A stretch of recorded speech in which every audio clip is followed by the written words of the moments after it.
റോഡുകൾക്ക് വേണ്ടിയും അതോടൊപ്പം തന്നെ കെട്ടിട നിർമ്മാണത്തിനും മറ്റും വേണ്ടി അംഗനവാടി കെട്ടിടത്തിനൊക്കെ വേണ്ടി മാറ്റിവെച്ച തുകയാണ് ഇവരുടെ ഭരണത്തിന്റെ ഭാഗമായി ഇവരുടെ ഇത്തരത്തിലുള്ള ധാർഷ്ട്യത്തിന്റെയും അതുപോലെ തന്നെ ഭരിക്കാൻ അറിയാത്തതിന്റെ ഭാഗമായിട്ട് 4,15,69,000 രൂപ സ്പിൽ ഓവറായിട്ട് ഈ പഞ്ചായത്ത് മാറ്റിവെച്ചിട്ടുള്ളത്.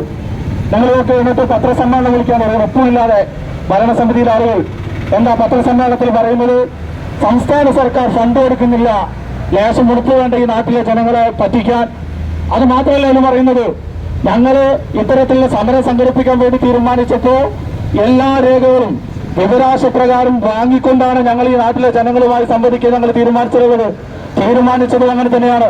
വാഹനജാഥയുമായി ബന്ധപ്പെട്ട് ഞങ്ങൾ ഈ നാട്ടിലെ മുഴുവൻ ഗ്രാമപ്രദേശങ്ങളിൽ നടന്ന് അപ്പോഴാണ് പ്രിയപ്പെട്ടവരെ ആയിരക്കണക്കിന് ജനങ്ങൾ ഈ ഗ്രാമപഞ്ചായത്തിലെ വിവിധങ്ങളായ പ്രശ്നങ്ങളുമായി ബന്ധപ്പെട്ട് ഞങ്ങളടുത്തേക്ക് വന്നത്. ഒരുപാട് ആളുകൾ ഞങ്ങളെ കെട്ടിപ്പിടിച്ച് കരയുന്ന ഒരവസ്ഥ. എന്തുകൊണ്ടാണെന്ന് അറിയാം നിങ്ങൾക്ക്? ക്ഷേമ പെൻഷന് വേണ്ടി വീട്ടിന്റെ കെട്ടിടത്തിന് ആ അനുവാദം കിട്ടാൻ വേണ്ടി അതിനുവേണ്ടി അപേക്ഷ കൊടുത്ത ഫോമുകളൊക്കെ ഈ ഗ്രാമപഞ്ചായത്തിന്റെ ഓഫീസിൽ നിന്ന് കളഞ്ഞു പോയിരിക്കുന്നത്ര. പാവപ്പെട്ട മനുഷ്യർക്ക് കിട്ടേണ്ട ആനുകൂല്യങ്ങൾ തടഞ്ഞു വെച്ചവരാണ് ഇവര്.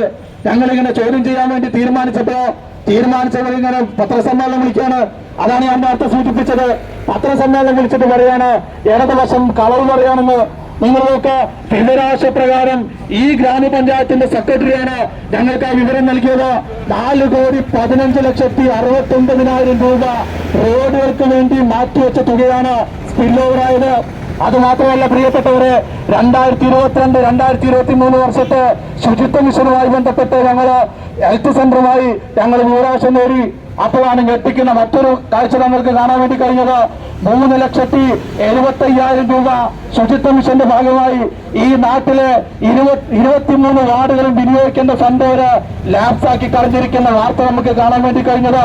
അത് മാത്രമല്ല, ഈ വർഷത്തെ ശുചിത്വ മിഷനുമായി ബന്ധപ്പെട്ട് 25,000 രൂപ ഓരോ വാർഡിലേക്കും കൊടുക്കാൻ വേണ്ടി തീരുമാനിച്ചു. എന്നാൽ ആ ഫണ്ട് ഈ പഞ്ചായത്തിന്റെ ഓഫീസിൽ ഇരിക്കാണ്. നിങ്ങൾ നോക്കുക, ഈ നാട്ടിലെ സാധാരണക്കാരായ മനുഷ്യർക്ക്, ഈ നാട്ടിലെ ജനങ്ങൾക്ക് കൊടുക്കേണ്ട തുകയാണ് ഇവര് പഞ്ചായത്തിനുള്ളിൽ ഒളിപ്പിച്ചേക്കുന്നത്. എന്നിട്ട് UDFന്റെ നേതാക്കന്മാർ പത്രസമ്മേളനം വിളിച്ചു പറയാണ് സംസ്ഥാന സർക്കാർ ഫണ്ട് കൊടുക്കുന്നില്ലെന്ന്. നിങ്ങൾ നോക്കുക, നമ്മൾ തൊട്ടപ്പുറത്തുള്ള പഞ്ചായത്താണല്ലോ ആദവനാട് പഞ്ചായത്ത്, കൽപ്പകഞ്ചേരി പഞ്ചായത്ത്, കുറ്റിപ്പുറം പഞ്ചായത്ത്. ഈ പഞ്ചായത്തൊക്കെ ഭരിക്കുന്നത് UDF സംവിധാനമാണല്ലോ. ആ UDF ഭരിക്കുന്ന പഞ്ചായത്തുകളിൽ 90%, 95%, 98% ഫണ്ട് അവർ വിനിയോഗിച്ചിട്ടുണ്ട്. തൊട്ടപ്പുറത്തുള്ള പഞ്ചായത്താണ് തലക്കാട് പഞ്ചായത്ത്, തുപ്രങ്കോട് പഞ്ചായത്ത്, പുറത്തൂർ പഞ്ചായത്ത്. ഈ പഞ്ചായത്ത് ഭരിക്കുന്നത് LDF ആണ്. LDF ഭരിക്കുന്ന പഞ്ചായത്തുകളിൽ 100%, 105%-ഓളം അവരുടെ സ്വന്തം ഫണ്ട് ഉപയോഗിച്ചുകൊണ്ട് വികസന പ്രവർത്തനം നടത്തുകയാണ്. എന്നാൽ ഞങ്ങൾക്ക് കിട്ടിയ വിവരം എന്താണ് പ്രിയപ്പെട്ടവരെ? 49% മാത്രമാണ് സർക്കാരിന്റെ ഫണ്ട് ഉപയോഗിച്ച് ഇവിടെ ഈ നാട്ടിൽ വികസന പ്രവർത്തനങ്ങൾ നടത്തിയിട്ടുള്ളത്. ഇവർക്കെന്താ പണി? സർക്കാരിന്റെ ഫണ്ട് ഈ നാട്ടിലെ ജനങ്ങൾക്ക് കൊടുക്കുന്നതിൽ ഇവർക്കെന്താ തടസ്സം? ഞങ്ങൾ ചോദിക്കുന്ന അതാണ്. എന്നിട്ട് ഗ്രാമപഞ്ചായത്തിന്റെ പ്രസിഡന്റ് കൊണ്ട് രാജിവെപ്പിക്കാണ്. നിങ്ങൾ നോക്കുക, ഗ്രാമപഞ്ചായത്തിന്റെ പ്രസിഡന്റ് രാജിവെക്കുന്ന സമയത്ത് ഗ്രാമപഞ്ചായത്തിന്റെ പ്രസിഡന്റ് പറയാണ് എനിക്ക് സമാധാനത്തോടു കൂടി ജീവിക്കാൻ കഴിയുന്നില്ല. ഒരു സ്ത്രീ പറയാണ്. കേരളത്തിൽ നിങ്ങൾ മറ്റേതെങ്കിലും ഗ്രാമപഞ്ചായത്തിന്റെ പ്രസിഡന്റുമാർ അങ്ങനെ പറയുന്ന കാഴ്ച നിങ്ങൾ കണ്ടിട്ടുണ്ടോ? കേട്ടിട്ടുണ്ട്? നമ്മള് ഒരു പഞ്ചായത്തിലെ പ്രസിഡന്റ് പറയാണ് എനിക്ക് സ്വസ്ഥമായിട്ട് ജീവിക്കാൻ കഴിയുന്നില്ല, ഞങ്ങളെ പാർട്ടിക്കുള്ളിൽ രാജി ആവശ്യപ്പെടുകയാണ്. അങ്ങനെ ഗ്രാമപഞ്ചായത്തിന്റെ പ്രസിഡന്റ് രാജിവെക്കുകയാണ്. യഥാർത്ഥത്തിൽ ഞങ്ങൾക്കൊരു അഭിപ്രായമുണ്ട്, ഗ്രാമപഞ്ചായത്തിന്റെ പ്രസിഡന്റ് മാത്രമായിരുന്നില്ല രാജിവെക്കേണ്ടത്. വികസനകാര്യ സ്റ്റാൻഡിംഗ് കമ്മിറ്റി ചെയർപേഴ്സൺ ഇവരാണല്ലോ ഈ നാട്ടിലെ വികസനത്തിന്റെ കാര്യങ്ങൾ ശ്രദ്ധിക്കേണ്ടിയിരുന്നത്. കൃത്യമായി ഉദ്യോഗസ്ഥന്മാരെ കൊണ്ട് ഫയൽ ഒപ്പിടിക്കേണ്ടത്, എസ്റ്റിമേറ്റ് കൊടുക്കുന്ന നിർദ്ദേശങ്ങൾ ചെയ്യേണ്ടത് ആ സ്റ്റാൻഡിംഗ് കമ്മിറ്റി ചെയർപേഴ്സന്റെ പണി എന്താണ്? യഥാർത്ഥത്തിൽ ലീഗ് രാജിവെപ്പിക്കേണ്ടത് സ്റ്റാൻഡിംഗ് കമ്മിറ്റി ചെയർപേഴ്സൺ ആയിരുന്നല്ലോ. എന്നിട്ട് ഈ നാട്ടിലെ ജനങ്ങളെ കബളിപ്പിക്കാൻ വേണ്ടി ഗ്രാമപഞ്ചായത്ത് പ്രസിഡന്റിനെ കൊണ്ട് രാജിവെപ്പിക്കാണ്. എന്നിട്ടാണ് പത്രസമ്മേളനം വിളിച്ചു വരുത്തിക്കൊണ്ട് ഇവർ പറയുന്നത് ഞങ്ങള് ഇടതുപക്ഷം വെറുതെ പറയാണ്. ഇടതുപക്ഷം വെറുതെ പറയുകയാണെങ്കിൽ എന്തിനാണ് ഗ്രാമപഞ്ചായത്തിന്റെ പ്രസിഡന്റ് രാജിവെച്ചത്? എന്തിനാണ് 4,15,69,000 രൂപയോട് നിങ്ങൾ സ്പിൽ ഓവറാക്കി വെച്ചത്? അങ്ങനെ എന്തൊക്കെ കാര്യങ്ങളുണ്ട് ഈ നാട്ടിൽ നടക്കാത്ത കാര്യങ്ങൾ. നമ്മുടെ നാട്ടിലൊക്കെ സ്ട്രീറ്റ് ലൈറ്റിന്റെ അവസ്ഥ എന്താണ്? തെരുവുറക്കൾ ഒന്നും തന്നെ കത്തുന്നില്ല. പൊതുശ്മശാനം, പ്രിയപ്പെട്ടവരെ, ഈ നാട്ടിലെ പൊതുശ്മശാനത്തിന്റെ സ്ഥിതി എന്താണ്? നിങ്ങൾ നോക്ക്, തൊട്ടപ്പുറത്തുള്ള പഞ്ചായത്താണ് തുപ്രങ്കോട് ഗ്രാമപഞ്ചായത്ത്. ആ ഗ്രാമപഞ്ചായത്തിൽ പൊതുശ്മശാനത്തിലേക്ക് നിങ്ങൾ ഇങ്ങനെ കടന്നില്ല. അവരങ്ങനെ പൂന്തോട്ടങ്ങൾ ഇങ്ങനെ വിരച്ചു വെച്ചിട്ടാണ്. കാരണം എന്താ? മരിച്ചുപോയ ആളുകളെ അടക്കി വെച്ചിരിക്കുന്ന സ്ഥലമാണ്. അവരുടെ ബന്ധുക്കൾക്ക്, അവരുടെ മക്കൾക്ക് വർഷത്തിൽ ഒരു തവണയെങ്കിലും അവരെ പോയി കാണണമെങ്കിൽ സാധിക്കണം. അവരെ പോയി ഒന്ന് കണ്ട് അവരോട് പറയാനുള്ളതൊക്കെ പറയും. അങ്ങനെയാണല്ലോ നമ്മുടെ നാട്ടിലൊരു രീതി. എന്നാൽ നിങ്ങൾ നോക്ക്, നമ്മളെ പൊതുശ്മശാനത്തിലേക്ക് അടുക്കാൻ വേണ്ടി കഴിയോ? കാട് മൂടിക്കിടക്കാണ് പൊതുശ്മശാനം. ഞങ്ങളിത് കുറെ തവണയായി ഞങ്ങൾ ആവർത്തിച്ച് പറയാണ്, ഞങ്ങൾക്ക് ഈ മാർഗം മാത്രമല്ല, എന്നും ഞങ്ങൾ ഇങ്ങനെ സമരം ചെയ്ത് ഇങ്ങനെ പിക്കറ്റിങ് നടത്തി തിരിച്ചു പോകുമെന്ന് നിങ്ങൾ ആരും പ്രതീക്ഷിക്കണ്ട.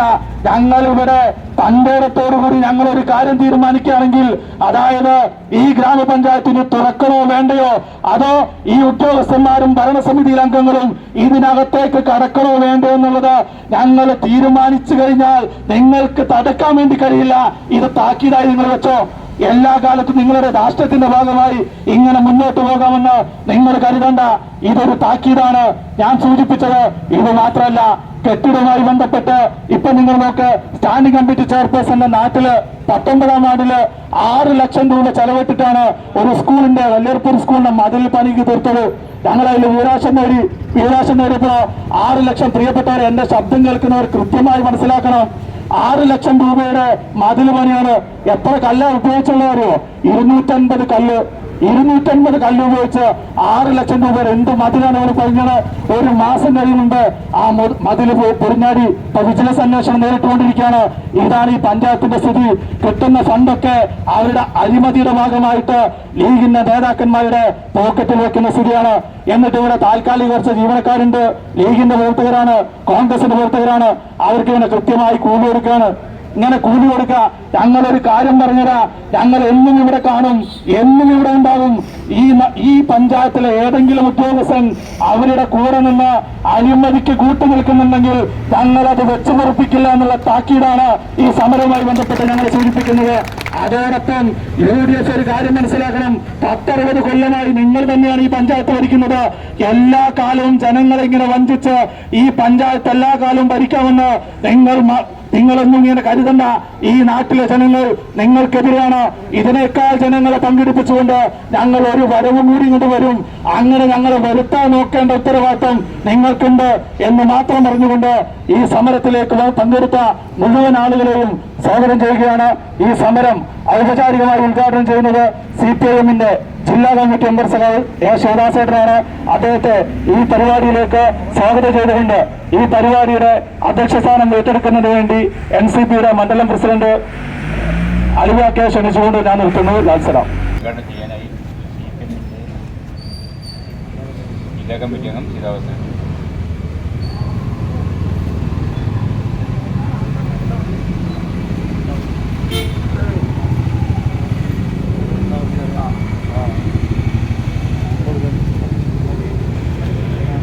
പ്രിയപ്പെട്ടവരെ, ഒരു സമര സാഹചര്യം രൂപപ്പെട്ടു എന്നതിൻ്റെ വിശദാംശങ്ങളാണ് CPM-ന്റെ ലോക്കൽ കമ്മിറ്റി സെക്രട്ടറി സഖാവ് ഷൈജു ഇവിടെ വിശദീകരിച്ചത്. ഇക്കാര്യങ്ങൾ ഇടതുപക്ഷ ജനാധിപത്യ മുന്നണിയുടെ നേതാക്കൾ കഴിഞ്ഞ ദിവസം ഈ പഞ്ചായത്തിൻ്റെ വിവിധ ഭാഗങ്ങൾ ജാഥാ പര്യടനമായി എത്തി വിശദീകരിച്ചതാണ്. എന്തുകൊണ്ടാണ് ഈ പഞ്ചായത്ത് ഓഫീസിലേക്ക് മാർച്ച് വേണ്ടി വന്നത് എന്നത് ഇത്രയും ദിവസം UDF-ന്റെ പഞ്ചായത്ത് പ്രസിഡന്റാണ് യഥാർത്ഥത്തിൽ ജനങ്ങളോട് വിശദീകരിച്ചത്. അവരുടെ പത്രസമ്മേളനം നിങ്ങളൊക്കെ കേട്ടതാണ്. ആ പത്രസമ്മേളനത്തിൽ പറഞ്ഞത്, ഒരു പഞ്ചായത്ത് പ്രസിഡന്റ് എന്ന നിലയിൽ ഒരു സ്ത്രീയായ എനിക്ക് മുന്നോട്ട് പോകാൻ കഴിയുന്നില്ല എന്നാണ്.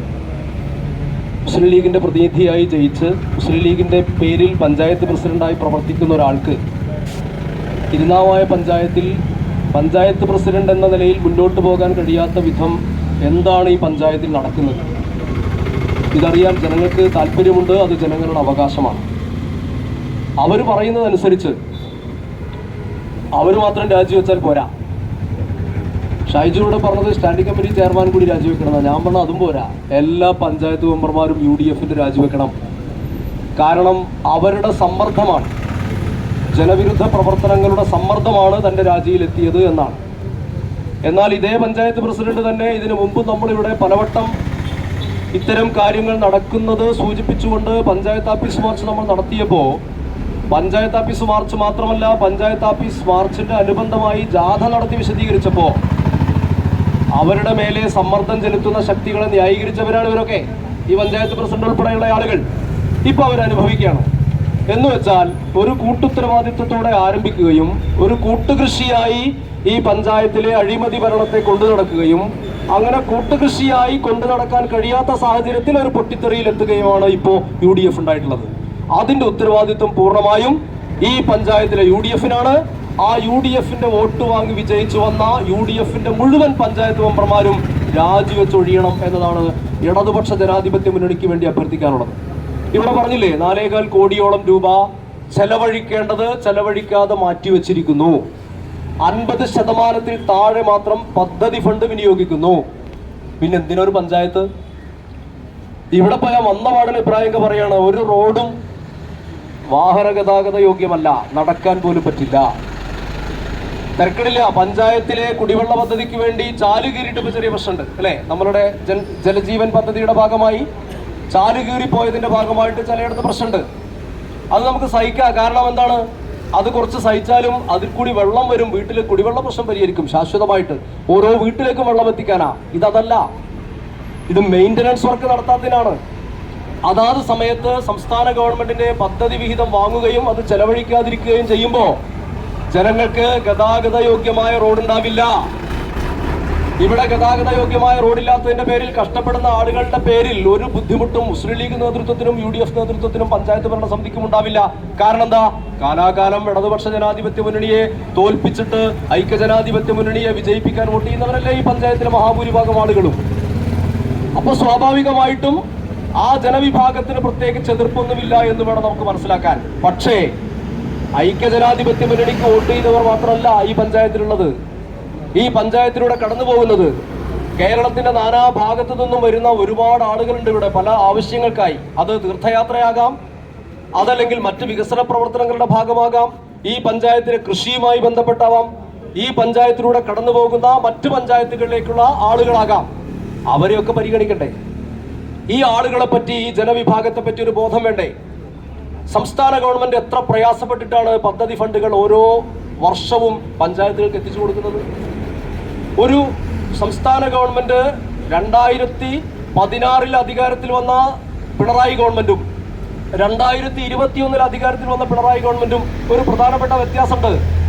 2021 രണ്ടാം വട്ടം തുടർച്ചയായി പിണറായി സർക്കാർ അധികാരത്തിൽ വന്നതിന് ശേഷം കേരളത്തിലെ UDF, കേരളത്തിലെ സെൻട്രൽ ഗവൺമെന്റിന്റെ പ്രതിനിധിയായിട്ടിരിക്കുന്ന ഗവർണർ, സെൻട്രൽ ഗവൺമെന്റിന്റെ പ്രതിനിധികളായിട്ടിരിക്കുന്ന പ്രധാനമന്ത്രി തൊട്ട് മുഴുവൻ ഉദ്യോഗസ്ഥരും അധികാര സംവിധാനങ്ങളും മന്ത്രിസഭാംഗങ്ങളും എല്ലാം ഈ സർക്കാരിനെ ശ്വാസം മുട്ടിച്ചു കൊല്ലാൻ ശ്രമിക്കുകയാണ്.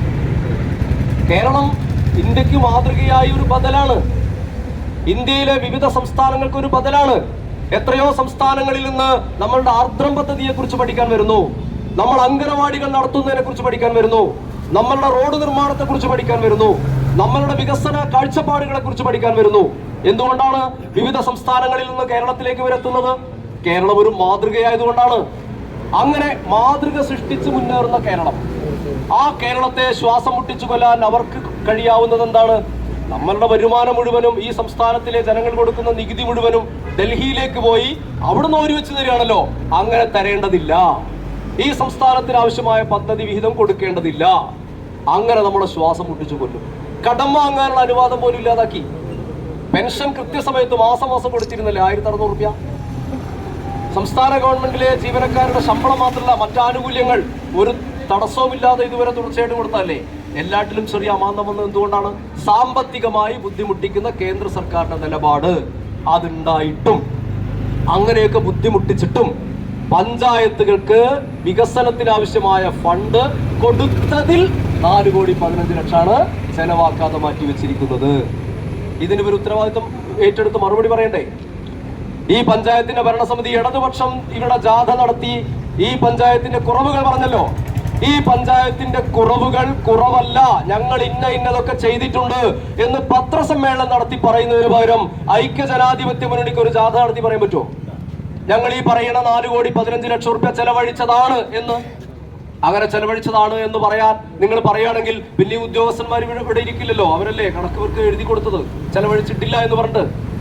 അപ്പോ ആകെ പദ്ധതി ഫണ്ടിന്റെ പകുതിയോളം ബാക്കി വെച്ച് ചെലവഴിക്കാതിരുന്ന് ഈ പഞ്ചായത്തിന്റെ വികസന പ്രവർത്തനങ്ങൾ മുരടിപ്പിക്കുന്നതിന് എന്താണ് UDFന്റെ താല്പര്യം? മറ്റൊന്നുമല്ല, അവർക്ക് ഈ വികസന പ്രവർത്തനങ്ങൾക്കല്ല ഈ പഞ്ചായത്ത് ഭരണസമിതി അംഗത്വം. പഞ്ചായത്ത് ഭരണസമിതിയിലേക്ക് ജയിച്ചു വരുന്നതും പ്രസിഡന്റും സ്റ്റാൻഡിംഗ് കമ്മിറ്റി ചെയർമാനും വൈസ് പ്രസിഡന്റും ഒക്കെ ബഹളൊക്കെ ഉണ്ടാക്കി ആ പദവികൾ സ്വീകരിക്കുന്നതും ഈ പദവി ഉപയോഗിച്ച് പണമുണ്ടാക്കാനാണ്. അതാണ് ഇവിടെ നടക്കുന്നത്. അതിന് അഴിമതി സാധ്യമാകുന്ന എല്ലാറ്റിലും ഇവരൊക്കെ ഇല്ലേ? പഞ്ചായത്ത് ഉദ്യോഗസ്ഥന്മാരുടെ പേരിൽ മാത്രം തുറക്കാൻ കഴിയുന്ന കമ്പ്യൂട്ടർ തുറന്നിട്ട് അല്ലെ വ്യാജരേഖകൾ ഉണ്ടാക്കി കെട്ടിടത്തിന് പെർമിഷൻ കൊടുത്തത് ഈ പഞ്ചായത്തിലല്ലേ? നമ്മൾ ഇതിനു മുമ്പ് ഉന്നയിച്ചിട്ടുണ്ടല്ലോ വിഷയം. എത്രയെത്ര വിഷയങ്ങൾ ഇവിടെ. ഇപ്പൊ റോഡിന്റെ കാര്യം പറഞ്ഞു, ശ്മശാനത്തിന്റെ കാര്യം പറഞ്ഞു, സ്ട്രീറ്റ് ലൈറ്റുകൾ കുറച്ച് സംസ്ഥാന ഗവൺമെന്റിന്റെ ഒരു പുതിയ പദ്ധതിയുടെ ഭാഗമായിട്ട് കുറച്ച് കത്തി, അത് കെട്ടിരിക്കുകയാണോ, അത് നന്നാക്കാൻ കഴിയോ? ആരാണ് ഇവിടെ അന്വേഷിക്കാനും പോയി നോക്കാനൊക്കെ ഉള്ളത്? എല്ലാ പദ്ധതി പ്രവർത്തനങ്ങളുടെ കാര്യവും അവതാളത്തിലാണ്. അപ്പോ ഇത്തരം ഒരു അവസ്ഥയിൽ ഈ പഞ്ചായത്ത് ഭരണസമിതിക്ക് മുന്നോട്ട് പോകാൻ കഴിയില്ല. അവർ ഈ ഉത്തരവാദിത്വം ഏറ്റെടുക്കണം. അവരവരുടെ പൊളിറ്റിക്കൽ ധർമ്മം അത് നിർവഹിക്കണം. അത് പറയാനാണ് ഈ മാർച്ച്. ഈ മാർച്ചിൽ പങ്കെടുത്ത മുഴുവൻ സഖാക്കളെയും ഇടതുപക്ഷ ജനാധിപത്യ മുന്നണിയുടെ പ്രവർത്തകരെയും നേതാക്കളെയും നാട്ടുകാരെയും അഭിവാദ്യം ചെയ്തുകൊണ്ട്, ഇത് ഒരു രാഷ്ട്രീയ മുദ്രാവാക്യമല്ല, ജനങ്ങളുടെ അടിയന്തര ആവശ്യം ഉന്നയിച്ചുകൊണ്ടുള്ള മാർച്ചാണ്. ഈ പ്രശ്നങ്ങൾ പരിഹരിക്കാനും ആ പ്രശ്നത്തിന് ശാശ്വതമായ ഒത്തുതീർപ്പുകളും നിലപാടുകളും ഈ ഭരണസമിതിയുടെ ഭാഗത്തു നിന്നും ഉദ്യോഗസ്ഥരുടെ ഭാഗത്തു നിന്നും ഉണ്ടാകണമെന്നും അഭ്യർത്ഥിച്ചുകൊണ്ട് ഈ സമരം ഉദ്ഘാടനം ചെയ്തതായിട്ട് അറിയിക്കുന്നു. അഭിവാദ്യം.